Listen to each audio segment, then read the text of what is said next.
We continue our candidate interviews for District 4 today, and in the house this morning is Sandra Belzer. Good morning, Good Sandy. morning. Hey, good morning. Thanks for joining us this morning. Line out District 4, roughly. Yeah. What are we talking about? Oh my gosh, okay. North center of the city, more or less? It has both hospitals in it. It has Larson Park in it. It goes all the way down to 6th Street from 32nd Avenue. It's got a lot of squiggles and wiggles to make sure it got into that east side, and it's a little confusing. Yeah, I can imagine, but it does kind of put you in the center, more or less. I would say, yeah. The most voters are in that area around Larson Park and through there. And there are a lot of voters south of Tieton, tremendous blue-collar area. I love going down there and talking to people. All right, so that puts it in your mind about what area we're talking about. I'm still surprised that people don't quite fully, some of them don't understand what districts they're in, but it is the system, so sooner or later, everybody's going to have to plug into that. That's right. That's right. And I guess at this point we can say if you haven't got a ballot, you're not voting, okay? So don't And the vote reason for one. that would be you've been deemed capable of voting. No, your race may only have two candidates. Yeah. And since the primary won't eliminate one of those, we're not wasting your time, so to speak. All right. I liked it when we used to be able to vote and get a sense for who's doing how well in the early going. I thought that was a good gauge of how much ground you had to make up or what your comfort zone might be. But again, it is an extra expense, so I get that. That having been said, take it away. All right. Hey, 720. Oh, Sandy, tell us about yourself.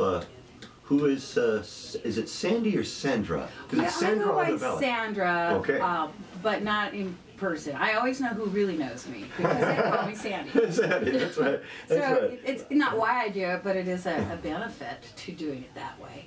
So all my tell us about yourself. Yeah, tell us about yourself. Okay, Who are you? Why are you running? I'm homegrown. I was raised in the Lower Valley, a fruit farmer's daughter. My first job was at the age of 4, picking apple boxes of pears, and I got paid 10 cents a box, just like everyone else. So you now know how old I am. Because they're paying a lot more than 10 cents a box now. Yeah. My daddy was a Goldwater Republican, which means I was raised in a household that was very independent libertarian, small I, small l, and remain as such today, as you guys are aware. So about 1992, exactly in 1992, in November, I woke up one morning and we had somehow elected Patty Murray. And my daughter, at the age of 10, had said, "Don't vote for that woman, Mom. All she says is she's a mom in tennis shoes. Why would anyone vote for her?" So when I woke up and people over the age of 10 had voted her in, I was stunned. And that is when I went, okay, I need to become part of a solution instead of just remain doing nothing.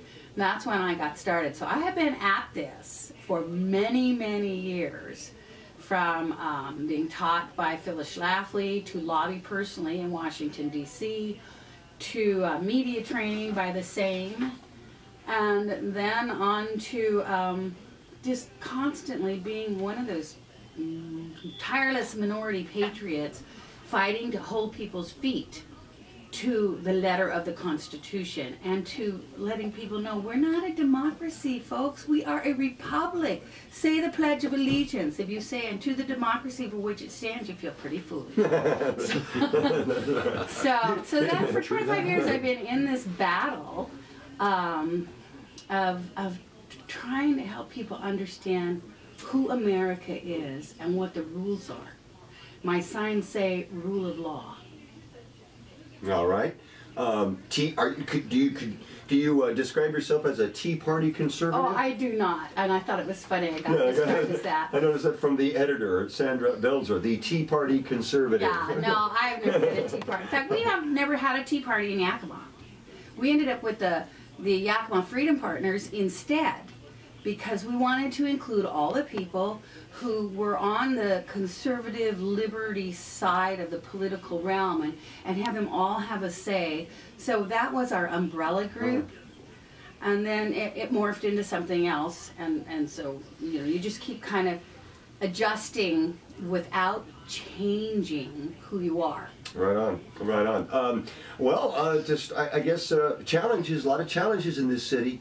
And what do you think are the biggest challenges for this city to meet for you?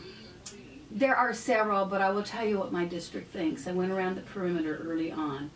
Well over 90% of the people, violent crime. Not crime, they didn't say crime. They said murders, killings, policing, violence.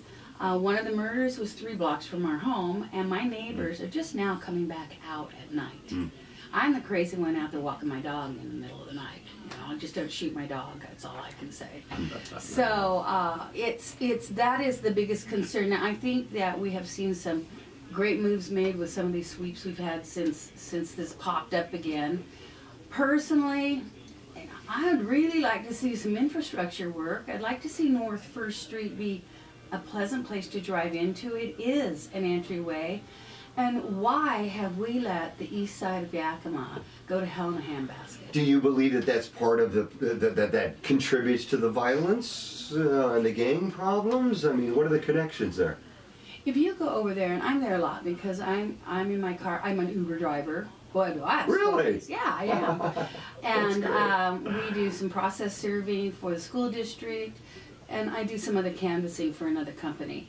I'm over there a lot. These, potholes, dark streets, I know they've got some lights coming in, I don't know how much. An atmosphere of, it's just gloom and doom. It is such an unhealthy atmosphere.